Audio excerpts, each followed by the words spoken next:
各位朋友，你哋好，歡迎你哋返嚟收聽同行兒女。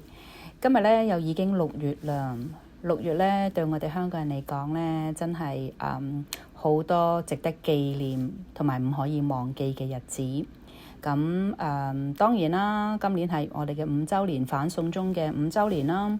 咁我其實今日咧係想講一講咧係父親節嘅，因為嚟緊啦，呢個星期日又係父親節喎。咁但係咧喺父親節之前咧，我都想講少少我哋呢個5週年反送中係一回咩事咧？當然啦，香港人就好清楚啦，即係真香港人啊，我哋親眼目擊到點樣真係強權去打壓我哋啦，好暴力啦，攞走我哋嘅自由啦。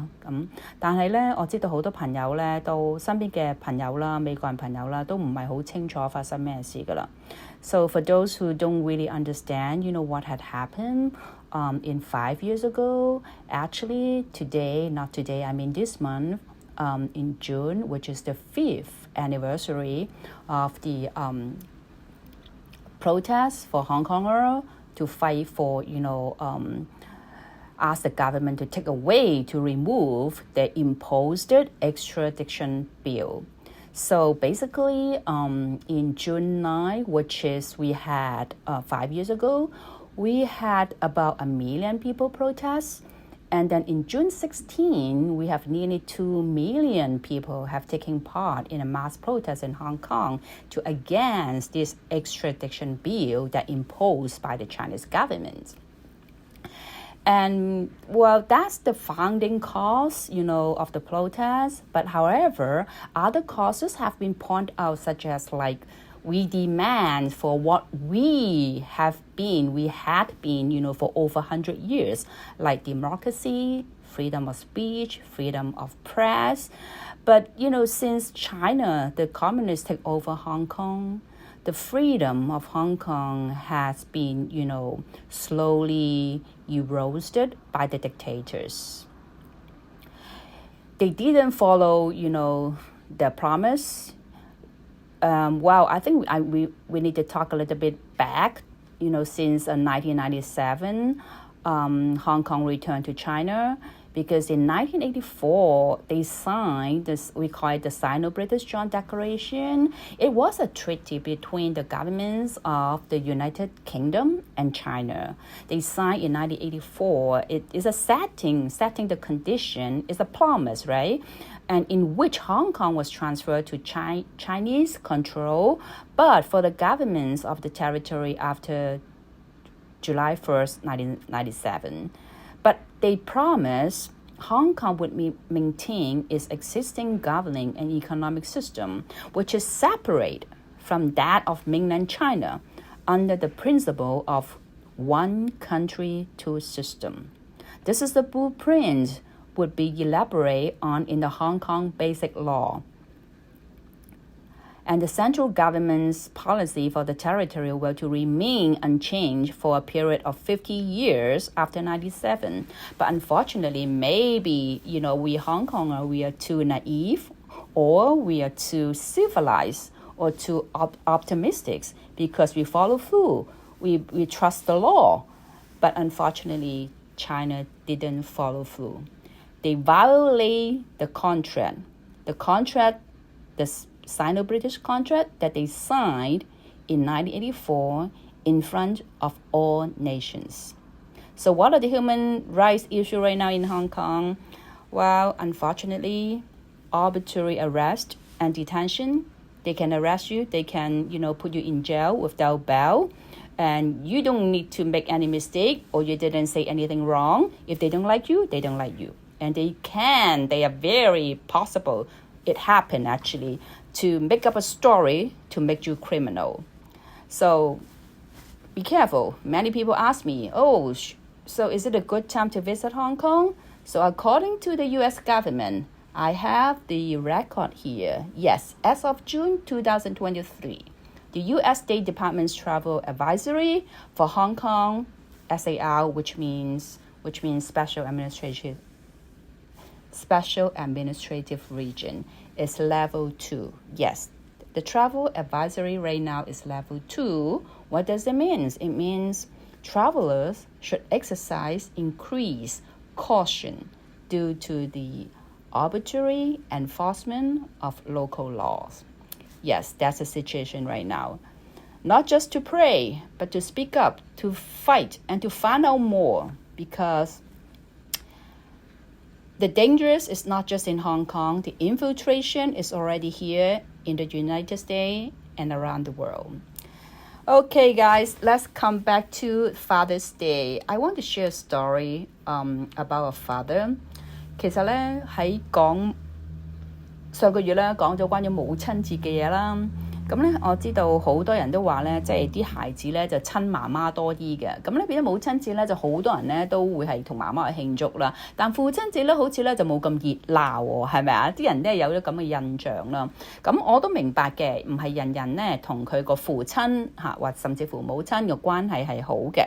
咁但係咧，我哋聽到大家都知啦，我哋都了解，即係如果你同你父親嘅關係唔好咧，你根本就 no big deal 啦，係咪？慶唔慶祝呢一個父親節都冇所謂啦，基本上就唔想見到佢嘅咁。但係今日 Like Chaplin 想講一個 story 啦。有時會唔會有啲嘢咧係我哋誤會咗咧，或者我哋淨係聽咗片面之詞咧，而我哋就係信錯咗人哋咧咁樣。咁我明白㗎，我知道啊，亦都睇到呢個世界好多嗰啲世紀戰艦，的確係真嘅，我明白。但今日呢個 story 咧有少少唔同，我就係希望就係話各位聽眾啦，如果你哋係有一啲你可能係從來未見過你爸爸，又或者幾個月爸爸已經唔喺你身邊嘅，你唔知佢去咗邊度嘅。或者你聽到媽媽講佢都唔係一個好人嚟㗎啦咁樣，而你係錯過咗，或者你拒絕咗，有啲機會其實可以同佢重聚嘅喎。咁我今日咧，即係我唔想你哋大家 miss 咗一啲，即係喺生命裏邊其實係可以和好嘅喎，其實係可以相見嘅喎咁樣。咁今日呢個 story 咧，咁我唔知幫唔幫到大家啦。咁就有我位朋友啦。咁最近咧，佢就同我傾偈啦。咁就佢亦都係一位神學嘅教授喎。你諗下，神學院裏邊咧係教聖經嘅，咁自己亦都係一位按立牧師啦。咁佢就最近傾開偈，佢就同我講啦。佢話：我好想參加我個仔嗰個博士畢業禮，但係咧我唔可以去。我真係好想去。咁我話點解唔可以去？佢話佢唔想我去。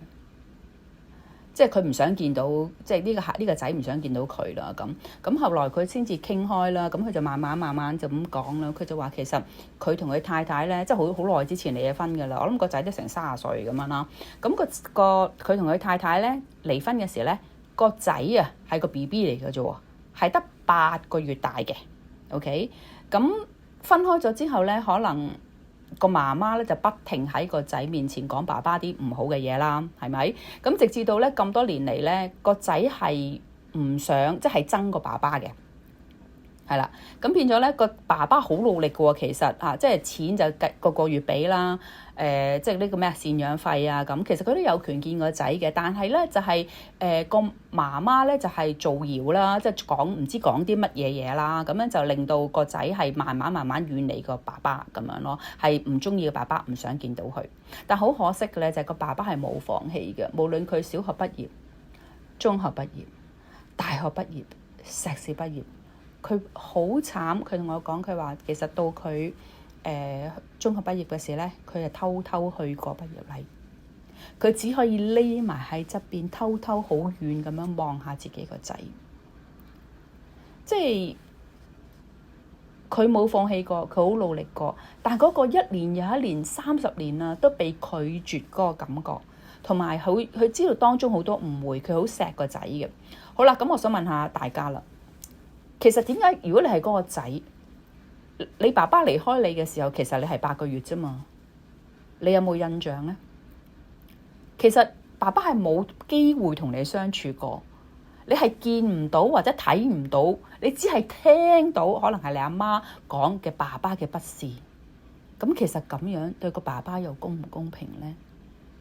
孩子係好容易咧，即係完全信晒個母親講嘅説話。呢個我明白，我亦都體會個母親可能真係有一啲嘢，但係係你同兩公婆嘅事。但無論發生咩事都好，個孩子都係呢個個孩子嘅爸爸，即係孩子有權去見佢個爸爸，而呢個始終都係佢嘅父親，係咪？我哋做母親嘅係冇權去剝削咗佢呢一個想見爸爸嘅權利。而點解佢會踎到8個月嘅 BB？ 點解可以咁憎個爸爸嘅？係咪先？即係呢啲 information 喺邊度嚟呢？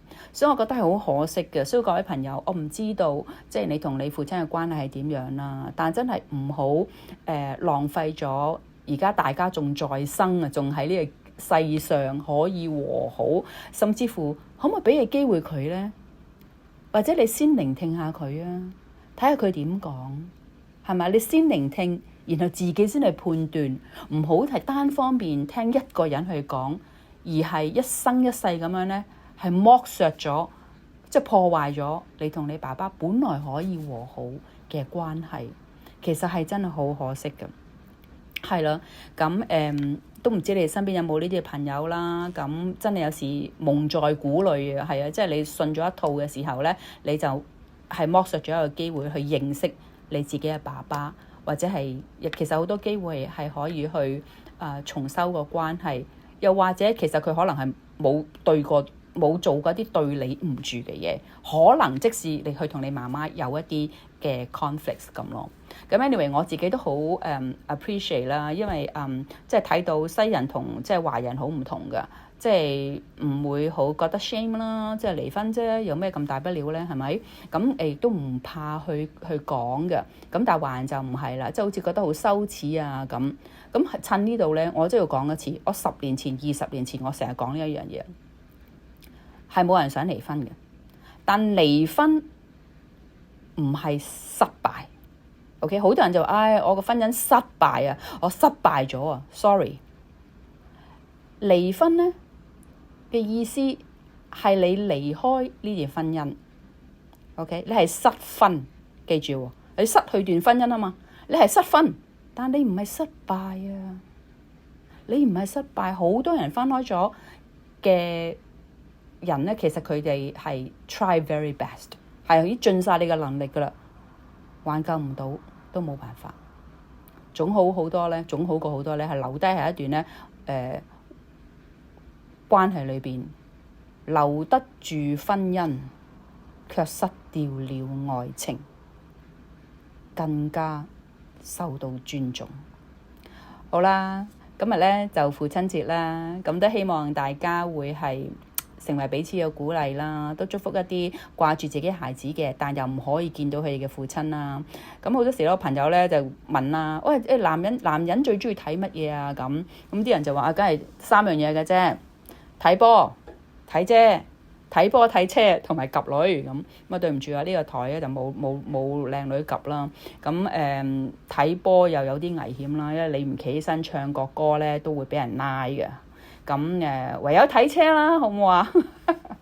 係啦，咁咧我咧其實前嗰排咧就去咗個 exhibition 嘅，我係想睇一個exhibition 啦，就去到呢個 museum 嗰度啦。咁佢係有一個古董，即係歐陸嘅 vintage 嘅手袋，同埋一啲化妝箱嘅展覽。咁去到咧又發現咧，原來佢哋咧都有一個長期擺喺度嘅古董車展喎。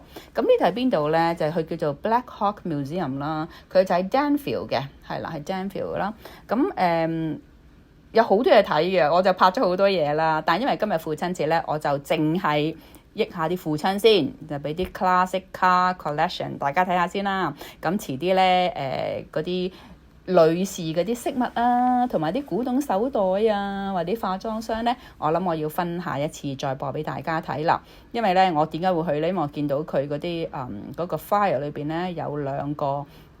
古董嘅 collection 咧，有好似我自己嘅 collection 啦。咁我真係大家知啦，熟我嘅都知啦。咁我係一個 antique 迷啦，我只可以咁講，係啦。咁就唔係 addicted 嘅，係啦，咩嘢都唔可以中意，唔可以 addicted to。OK， 好啦，咁就俾條片大家睇下啦。咁係關於一個。